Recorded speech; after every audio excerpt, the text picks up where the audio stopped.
We have a blank game week for Arsenal, Wolves, and potentially Man City and Crystal Palace.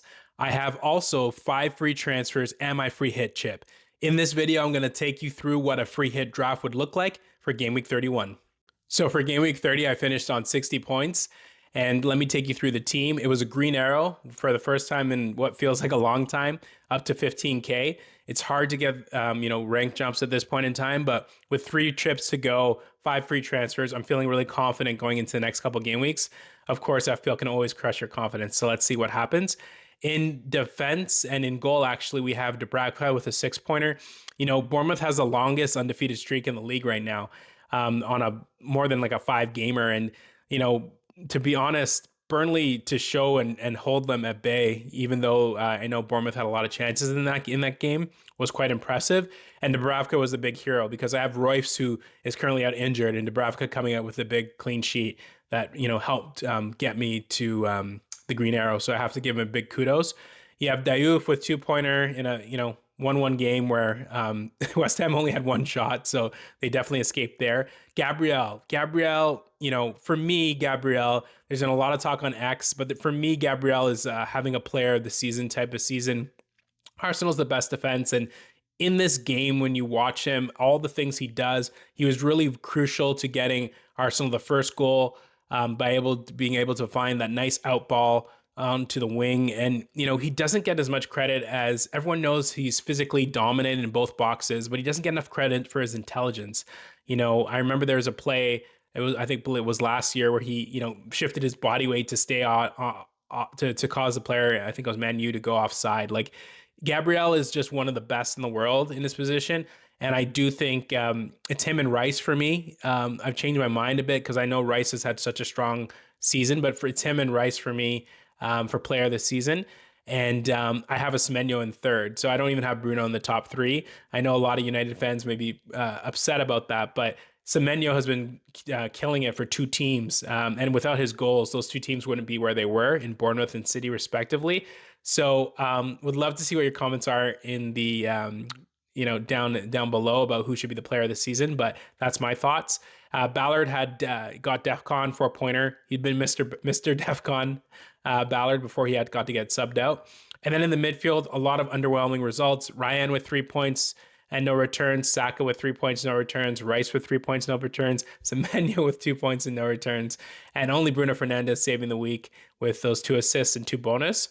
And then up front, Haaland with the blank. We're going to see what we should do with him potentially moving forward now that they have the blank game week. And then Thiago had the goal for Brentford. And then defensively, we had Royce on 0 points as he's injured. Munoz didn't play and wasn't in the squad, 0 points. Chalobah with 2 points and Mane with 1 point. All right, so that's how the team did. Now let's jump into the wildcard draft and how I build the best team for game week 31.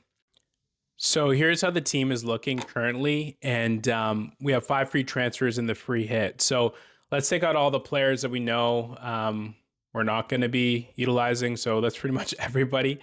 So we take out everyone. We're going to leave Dubravka in. We need a goalkeeper, and he's 4.0. And we're going to leave Fernandes in because he has a great fixture, relatively good fixture, Bournemouth away, and Thiago, who has a good fixture, Leeds away.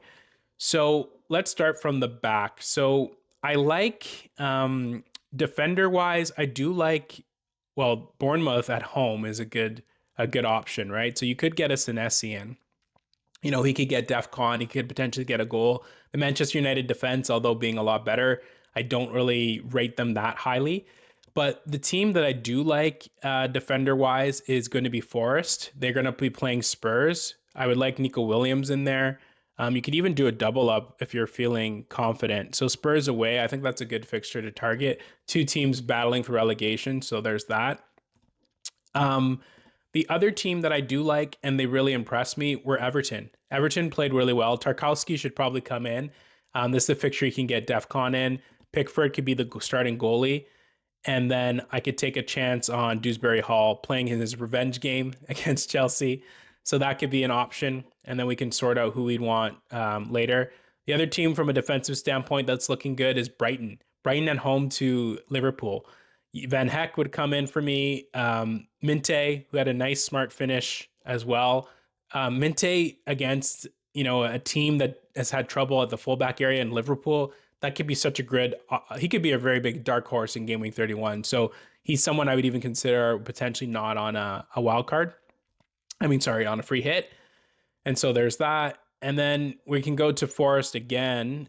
And from a midfield perspective, you want to go for upside. It's free hits all about upside. So Gibbs White would come in, away, to against Spurs. So that would be the player that would come in. And then when we look at West Ham, because Jared Bowen's been playing well, he's on penalties. Jared Bowen would come into the squad, and so it could be a Thiago Bowen up front unit for me there. So that would be good. And then I need the fifth midfielder. So midfield wise, oh yes, of course, Wilson against Burnley. Wilson will definitely come in. And then what else I could do? You want to go upside. Let's go Fulham. The defense is not really that great, but I could go for like a Tete or a Bassi. Let's just go for Bassi, let's say. And so he's in. And then the last forward spot, there's Watkins that hasn't been, doing that well. Let's just go to Man U and let's go get Šeško and put him in. And so this is how the squad would look. So we would have Pickford starting away against Chelsea. The thing that's real key about this free hit draft is depending how the fixtures go for these sides who are in Champions League, Liverpool, Chelsea, you could see, a really tired squads. It's depending how much they exert themselves. Remember, the deadline is on Friday. So, we already saw with Liverpool when they played Spurs at home in the last game week, right? How they rotated. So you could you could have, good players who are maybe, super tired, and an away game is never easy in the Premier League. So Everton could be chomping at the bit, especially because they played so well against Arsenal, to be like, let's go after a tired Chelsea team. So I would start probably, well, in this case, I have 5 great defenders. So I'd probably start Williams, who's doing well, Tarkowski, and Bassi. And then I'd have my midfield five of Dewsbury Hall, Minte, Gibbs White, Fernandez, and Wilson. And then a front 2 of Thiago and Bowen, with Šeško coming off the bench. So that's how the team would look. Let me know what your thoughts are. And if you like this video, please like and subscribe below. And I will see you in the next one. Bye for now.